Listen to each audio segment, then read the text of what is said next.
มังเอิสำเนียงดาวสวัสดีทุกคนครับไก่เราต้องงอนเอากลิ้งเชียยำวุ้นเส้นนะแล้วก็หอมเราตีฮันนำกรอบนะงอนเอาตีก่อยแล้วซ้ำกระต่ายซ้ำเงยนะเดี๋ยววัวที่เชียมยำวุ้นเส้นมันเล็กกว่าเนี่ยหายไปนะก็ตีดิซอชดิบหลอดเนี่ยก็ไม่ได้กลิ่นมาชายแต่ร้านนะ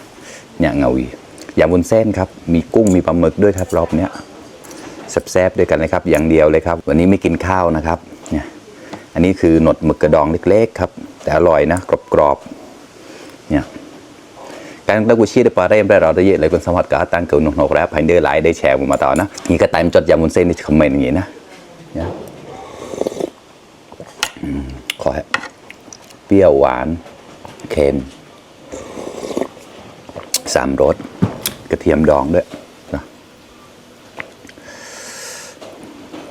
โอ้มาครับเส้นเขาดีมาก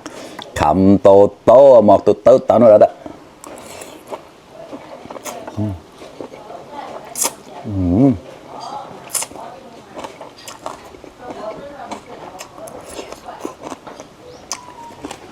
อร่อยแซ่บ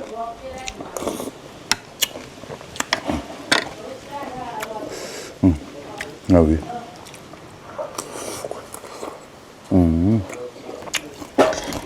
เนื้อหวานดัดมั้งครับ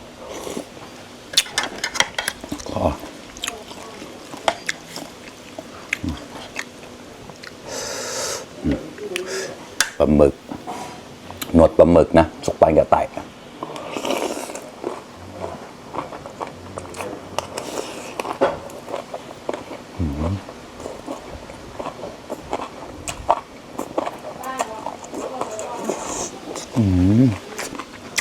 ข้อแล้ว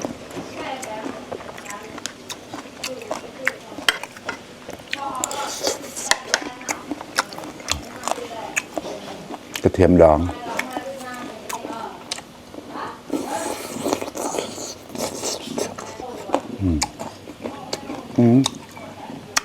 หวานๆเค็ม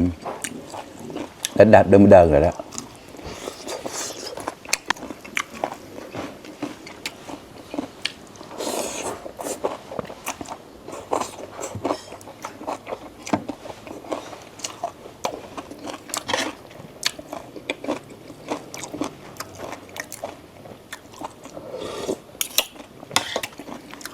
ได้เดี๋ยวขอเรานะ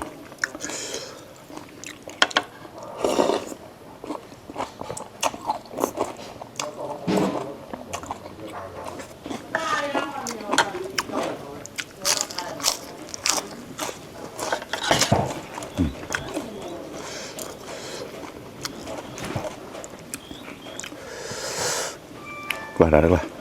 สกปานกระต่าย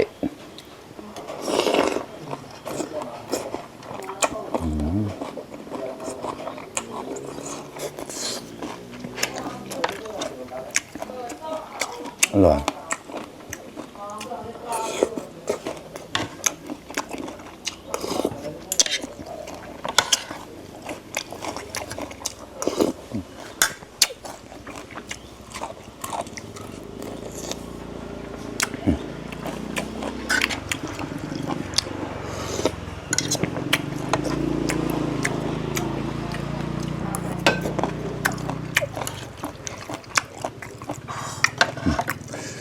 ผักกระเฉดก็ได้แล้วทำมากนะ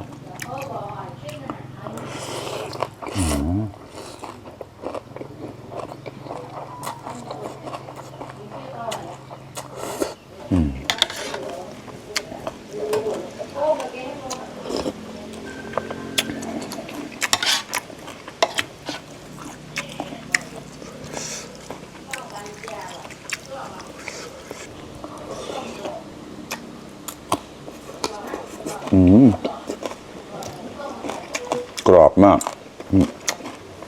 ผักกระเฉด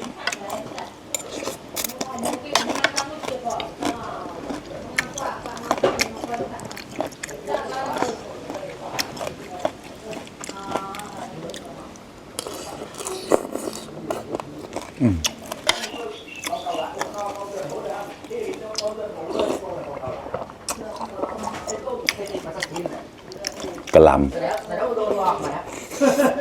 กระพุ้ยข้อ